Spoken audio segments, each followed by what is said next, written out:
तो वो सतगुरु आज ये दास है उस परमात्मा का भेजा इस कलयुग में, ये याद रख लियो।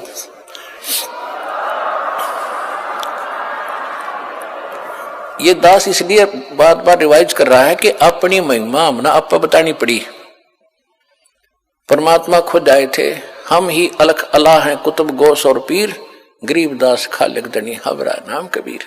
ए स्वामी सृष्टा में सृष्टि हमारे तीर, दास गरीब अधर बसों में अवगत सत कबीर। पर ना समझ में आई, जब स्वामी रामानंद जी को परमात्मा ऊपर ले गए, सारी स्थिति दिखाई जब छोड़ा, जब मान गए कि दो ठोर है एक तू भया एक से दो, और गरीबदास हम कारणे आए हो जग मगजो। बोलत रामानंद जी सुनो कबीर करतार, गरीबदास सब रूप में तुम ही बोलनहार। जब भगवान बता रहे थे सबको, कोई नहीं माना, वो भी रामानंद ने इसलिए मारना पड़ा कि आंखों देखाया।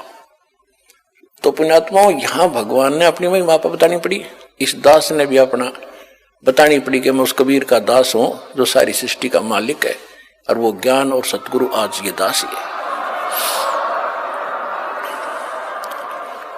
और जो सतलोक आसन बरवाला में आ जाएगा उसको यकीन भी पूरा हो जाएगा, फिर वो निडगमग हो सकता है इंसान की, जब वो मोक्ष की या कुछ ज्ञान ग्रहण की इच्छा से आया होगा। जो आया होगा बकवादों की, तो वो तो बता ही दिया आपको।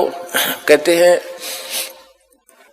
कोट वर्ष करो संगत संतों की, पत्थर का जल में क्या भीजे, चंदन बन में रंग ला दे एक बांस बिटम्बी ना सीजे।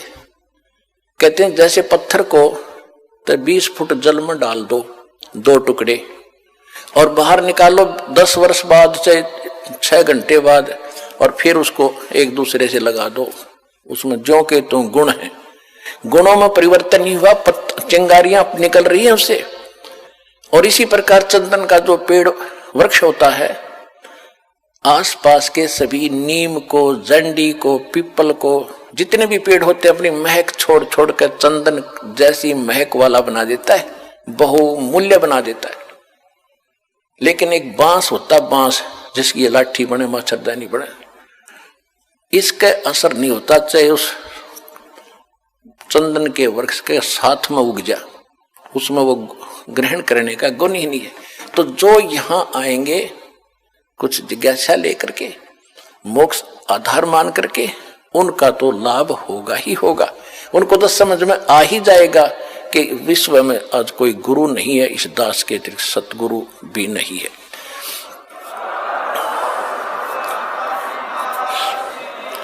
और जो आए होंगे उस पत्थर जैसे, बांस जैसे व्यक्ति हैं, उनका असर होना ही नहीं। वो तो वही फिर कबाड़ में क्या करें, कि तो किले में चढ़े जाया करें, पत्थर और काम के आएंगे। तो इस प्रकार के जो व्यक्ति हैं, जिनको इतना ज्ञान, इतना प्रमाण देखकर भी असर नहीं हो रहा कि ये सचमुच कोई बात अलग है, तो वो बताया है कि कोट वर्ष करो संगत संतन की, जैसे पत्थर का जल में क्या भीग गए, और चंदन बन में रंग ला दे एक बांस बिटम्बी।